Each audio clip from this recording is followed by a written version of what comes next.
밤사이에 리플이 큰 폭으로 상승해주며 4달러를 향해 올라가고 있습니다. 방송에서도 여러 번 말씀드렸지만 위에서 내려오는 이 하락 추세를 돌파해주면 본격적인 상승이 나올 거라고 말씀드렸었죠. 여기를 돌파해줬을 때 별다른 이슈가 없었습니다.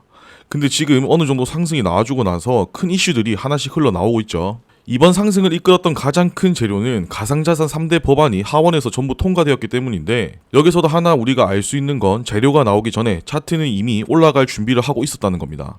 여기서부터 본격적인 상승 흐름이 나올 거라고 말씀을 드렸고, 재료는 어느 정도 올라오고 나서 나왔단 말이죠. 그렇기 때문에 너무 이슈만 챙겨보실 게 아니라 이런 기술적 분석도 필수로 하셔야 합니다. 물론 제가 올려드리는 분석도 매번 정답일 수는 없습니다. 다만 이건 확실하게 말씀드리고 싶어요. 손실을 봐도 작게 볼 수 있는 분석, 수익은 반대로 크게 볼 수 있는 분석, 이걸 손익비가 좋은 자리를 찾는다라고 하는데, 그런 것들을 소통방에서 모두 공유해드리고 있습니다. 이미 들어와 계신 분들은 잘 아실 테고, 저항이 나올 수 있는 구간들, 그리고 내리면 어디까지 빠질 수 있고 또 어디서 신규 진입이 가능한지, 이런 모든 시나리오를 정리해서 브리핑 해드리고 있습니다.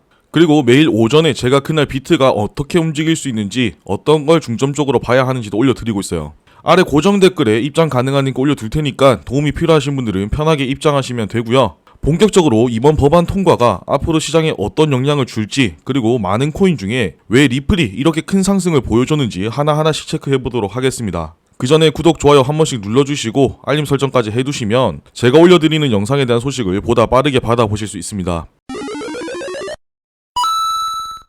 지금 미국 의회가 가상자산 시장 전체를 손보는 작업을 지속적으로 해왔습니다. 그리고 여기서 핵심은 딱 세 가지였죠. 스테이블코인, 디지털 자산, CBDC. 이 세 가지를 중심으로 만든 3대 법안이 하원에서 모두 통과되었습니다.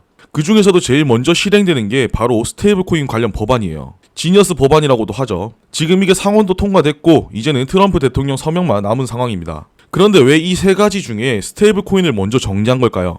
결론부터 말씀드리자면 가장 빠르게 제도권 진입이 가능한 구조였기 때문입니다. 비트코인도 마찬가지고 이더리움도 가격이 오르락 내리락 변동성이 심한데, 스테이블 코인은 달러랑 1대1로 연동되기 때문에 가격이 고정되어 있고 애초부터 금융 시스템과 연결되는 구조로 나왔어요. 달러나 단기 국채를 담보로 발행되고 국제 송금, 결제, 금융 상품 쪽에서 실사용이 먼저 일어나기 시작했습니다. 미국 입장에서도 일단 이 시장부터 제도권 안으로 끌어들이는 게 규제 명분도 확실하고 실리도 챙길 수 있는 카드였던 거죠. 게다가 스테이블 코인은 규제뿐만 아니라 달러 패권을 유지하는 도구로도 쓸 수 있습니다. 해외에서 발행되는 스테이블 코인까지 가이드라인을 정한 것도 결국은 달러로 담보된 코인만 인정하겠다는 기준을 만들려는 의도예요. 사용을 허락하되 기준을 명확히 정해놓은 틀에 가깝습니다. 트럼프는 당선 전부터 미국을 가상자산의 수도로 만들겠다는 입장을 밝혔었죠. 법안을 통과시키기 위해 직접 의원들을 설득했다는 점까지 보면 사실상 법제화가 확정된 상황입니다. 즉 미국은 이제 스테이블 코인을 비공식 사용해서 공식 인프라로 인정하는 쪽으로 완전히 방향을 잡았어요.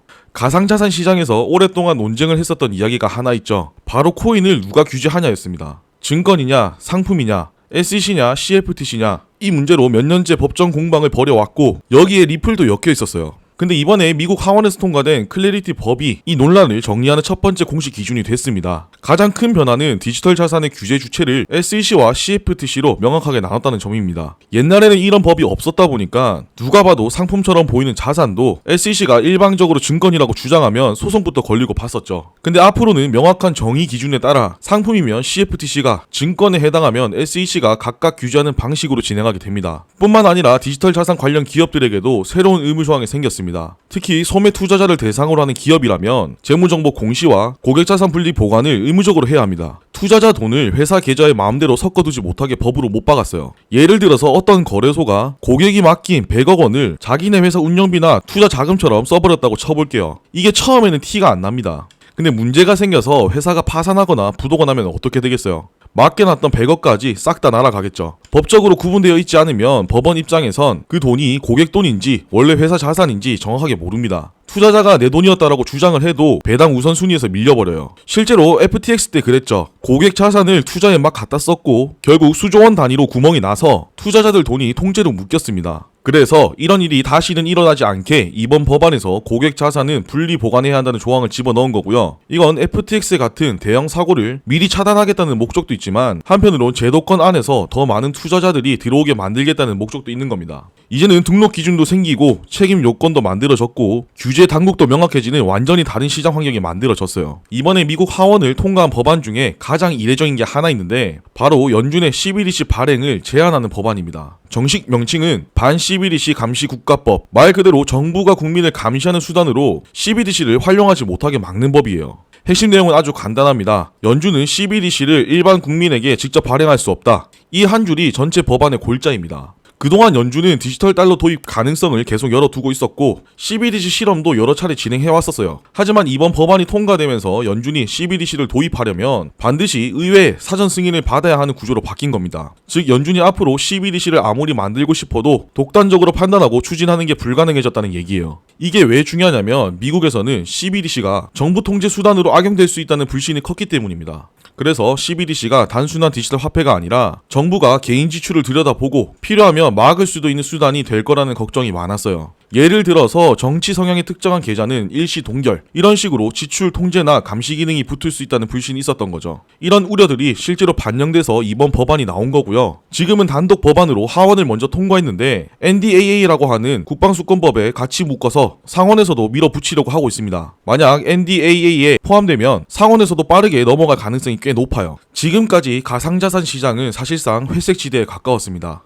규제 기준도 명확하지 않았고 어떤 코인은 증권인지 아닌지도 애매했죠. 또 스테이블 코인도 쓰긴 쓰는데 발행사 책임은 모호했고 CBDC도 도입을 하겠다는 건지 말겠다는 건지 정부 입장도 왔다 갔다 했습니다. 그런데 이번에 통과된 이 세 가지 법안, 지니어스법, 클래리티법, CBDC 발행 제한법, 이걸로 이제부터는 명확하게 정리됩니다. 스테이블 코인은 실물 담보가 없으면 발행 자체가 안 되고 미국 내에서 정식으로 유통하려면 법적 책임도 지도로 바뀌었고요. 디지털 자산은 SEC, CFTC 둘 중에 누가 관리하는지 명확하게 구분을 지었고 투자자 보호 기준까지 따로 세우게 됩니다. CBDC는 연준이 단독으로 결정할 수 없고 의회 승인 없이는 어떤 실사용도 못하게 막아버렸죠. 그동안은 규제 당국이 뒤에서 수시로 견제만 했던 시장이었다면 이제는 룰을 만들고 거기에 맞춰서 참여할 수 있는 구조로 바뀌고 있습니다. 이런 흐름이 계속해서 이어지면 앞으로 미국 안에서는 기관이나 기업이 암호화폐 관련 사업을 하기가 훨씬 쉬워지겠죠. 규정이 없어서 못하던 게 아니라 이제는 규정을 지키면 공식적으로 할 수 있게 되는 구조니까요. 근데 지금 이야기한 내용들 잘 생각해보시면 지난번에 우리 빵형이 청문회에서 이야기했던 내용이기도 합니다. 최근에 제가 내용 정리해서 영상으로 올려드렸던 거 기억하실 거예요. 지금 미국이 이렇게 방향을 잡고 나가면 다른 나라들도 분명히 이런 내용들을 참고해서 기준을 만들 겁니다.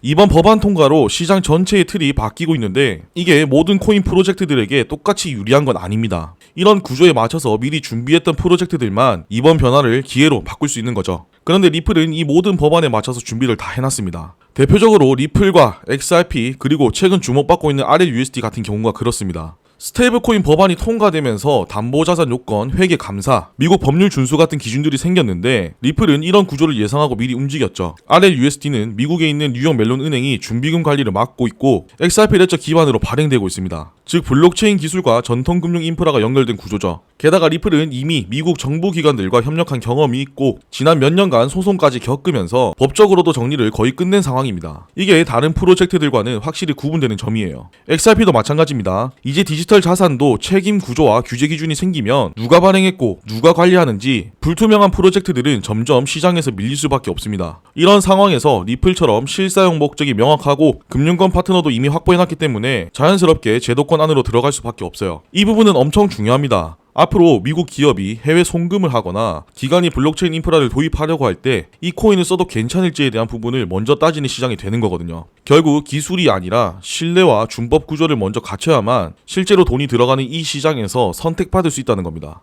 법이 만들어졌다는 건 이제부터는 법대로 운영하겠다는 거죠. 제가 계속해서 말씀드리는 건 앞으로 실사용에 연결될 수 있는 프로젝트들이 이번 불장 시즌에서 주목을 받을 겁니다. 실사용에 맞춰진 코인들은 리플 말고도 많이 있습니다. 그 중에서도 진짜 베개를 잘 잡아내서 투자해야겠죠. 지금 소통방에서 이런 부분들은 무료로 공유해주고 있습니다. 도움이 필요하신 분들은 아래 고정 댓글에 입장 가능한 링크 올려놨으니까 참고해서 들어오시면 되고요. 아마 들어와서 하루 이틀만 보셔도 다른 곳이랑 분위기가 다르다는 걸 느끼실 수 있을 거라 생각합니다. 최근 추천드렸던 종목들 모두 업비트 기준으로 상승률 상위에 들어갔고 길게 보실 만한 종목들, 단기로 보실 만한 종목들도 분석해서 올려드리고 있어요. 불장은 아직 시작도 안 했습니다. 미리 준비 잘해서 이번 시즌에는 모두 돈 많이 버셨으면 좋겠습니다. 준비한 내용은 여기까지고요. 도움이 되셨다면 구독, 좋아요, 알림 설정 꼭 한 번씩 눌러주시고 저는 또 알찬 내용 준비해서 돌아오도록 하겠습니다. 감사합니다.